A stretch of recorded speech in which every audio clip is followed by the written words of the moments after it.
The story is called A Boy and His Kite, and it's by a Greek writer, Konstantinos Tzikas. A Boy and His Kite. It was on Clean Monday, the day kites are traditionally flown here in Greece, that the truth was unveiled to me.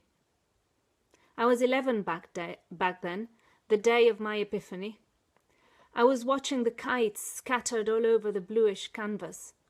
I watched from my bedroom window, since we never flew kites ourselves. The kites jerked and twitched spasmodically, like harlequin spermatozoa striving to find their way to the majestic ovum of the sun. I watched the miraculous impregnation of the azure uterus, wondering what child might actually come out of a union between a kite and the sun. I imagined the kites frantically sprinting towards that coveted fertile sphere of warmth. The one that rose highest would be the lucky one to fertilize the shiny round lady.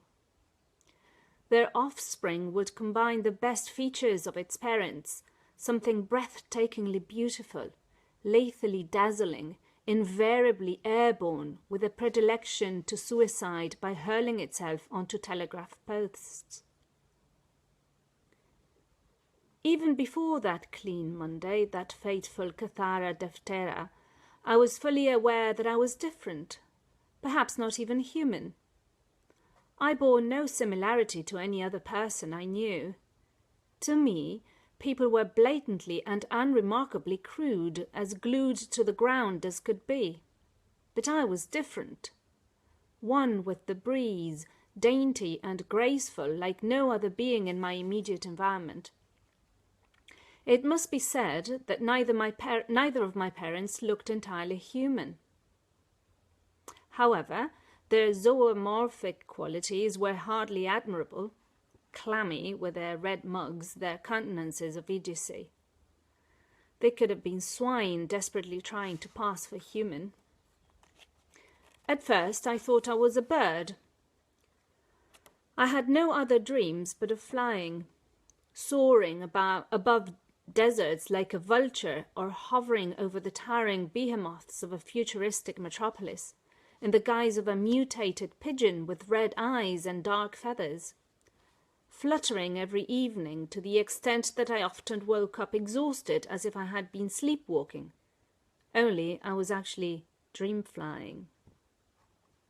Over the years, I kept looking at the birds and observing them, seeing them as my brothers and sisters, my true relatives. I would observe their beaks and wings and touch my own face, struggling to find any conspicuous similarities. I believed that my skeletons and internal organs must have been bird-like, and I anxiously awaited the day that I would be transformed into a giant swallow. And then, on the 11th Clean Monday of my life, on the day we celebrated the beginning of the abstinence period, the cleansing period, when meat and dairy would not be consumed until Easter, I was cleansed and reborn in an altogether different fashion. I did not abstain from eggs and steaks, I abstained from human nature itself, finally coming to the realization that I am neither a man nor a bird, but a kite. There was no other explanation. I felt such intimacy watching those variegated speckles on the sky's blue-veined complexion that I must have been related to them. I was a kite, yeah. A living, breathing, talking kite, no doubt, but a kite all the same. One who had lost its way and had ended up stranded in sublunary misery, exiled from the freedom of the skies. I longed to reunite with my kind, and since it was Clean Monday, what better way to merge with my pack again, now that they were visible, proudly sporting their feathers, before they emigrated to other climes or returned to Kiteland. Shreds of cloth, string, ribbons, I used them all to adorn myself, to be a kite in appearance as well as in spirit. I glued them all on me and inspected myself in the mirror. I was as colourful as one could be. I was ready. I stood at my window, puffed some air, and jumped. I felt myself momentarily levelled, swept by the air currents, glimpsing across at my fellow kites. Then, of course, I crashed down in the front yard. My mother came out of the front door shrieking. Not wearing her glasses at the time, she thought all the colourful stuff surrounding my little body was blood and intestines and other matters oozing out of me. I had 115 stitches, and, as I lay on the ground, the kites in the sky above were a vast concourse of high flyers blackening the sun. I'm 57 now. I've long given up any notions that I may be a kite, or at least I've tried. After my botched attempt to fly, my parents took me to a therapist who seemed particularly keen on examining my unconventional case. I kept telling him about my dreams. I even imitated the movements of a kite. I had become a bit of a joke by this time. I was so indignant at the stark idiocy of the man analysing me that I kept blurting out all sorts of gibberish. I told him how kites communicated with each other. I even squawked a few phrases in Kitean. I talked about the formal customs of proper kites at table, the social hierarchy, and the legend of the great blue kite, the bravest kite of all, who flew high, higher than any other kite ever ventured to go, and was so beautiful that the sun decided not to burn him and spared his life. I used to provoke my therapist with all sorts of wisecracks. I was determined to drive him to madness.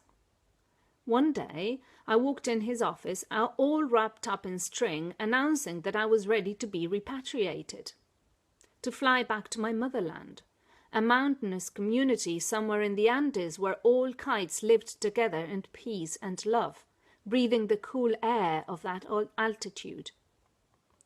On another occasion, I walked in hand with a lovely purple kite, which I promptly introduced as my future wife.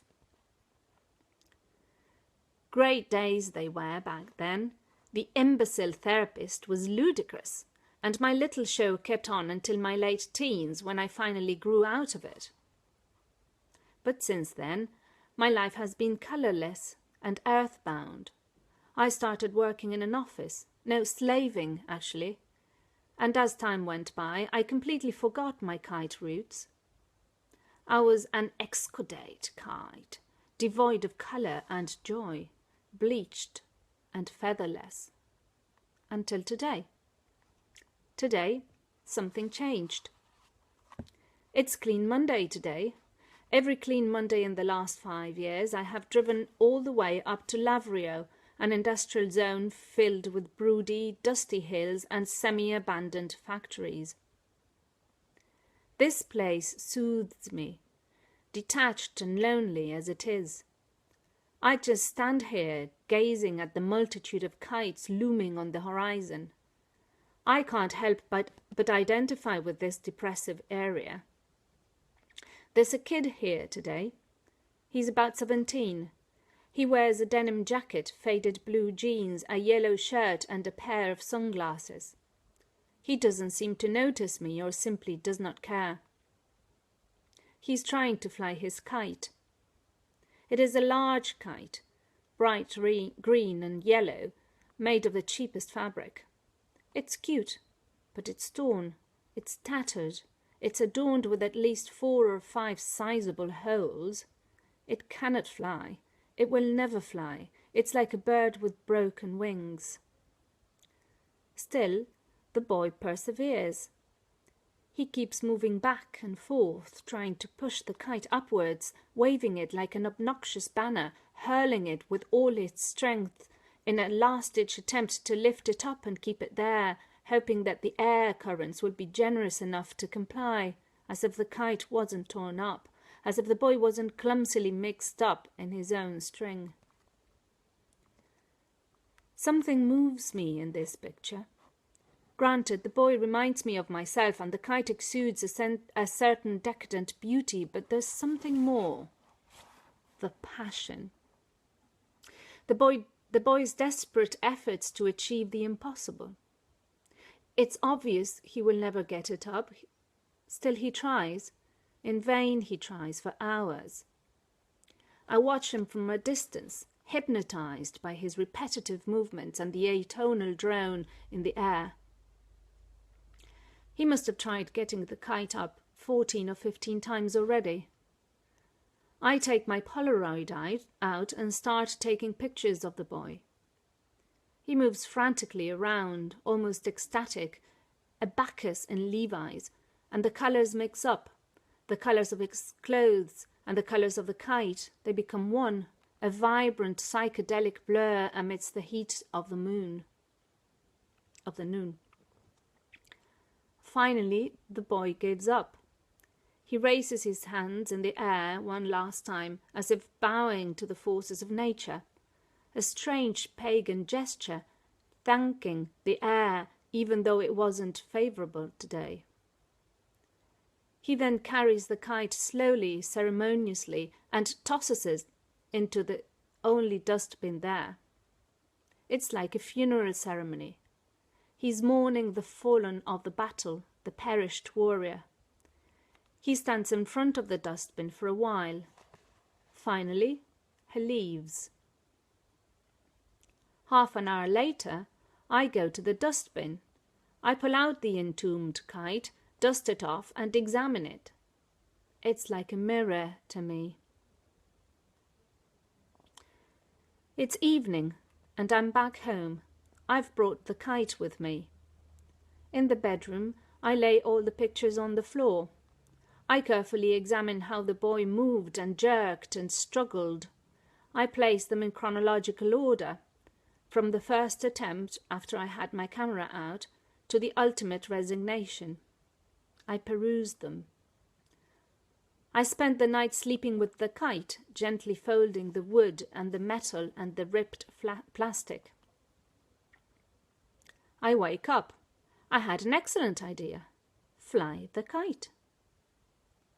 I have some fat rope in the kitchen, second drawer to the left. I strap the kite on my back. I stand at the ledge of the window, excited, a new Icarus. I take a deep breath. I jump. I fly. I'm exhilarated, a big smile plastered on my face. Oh my, I reach the sun, a big orange bubble gum. I can already feel the revitalizing rays on my dry skin. I wake up. That dream was great. Why not give it a try? I go searching for the fat rope in the kitchen, second drawer to the left. That was A Boy and His Kite by Konstantinos Tzikas from Greece. Thank you for listening. I hope you've enjoyed the story.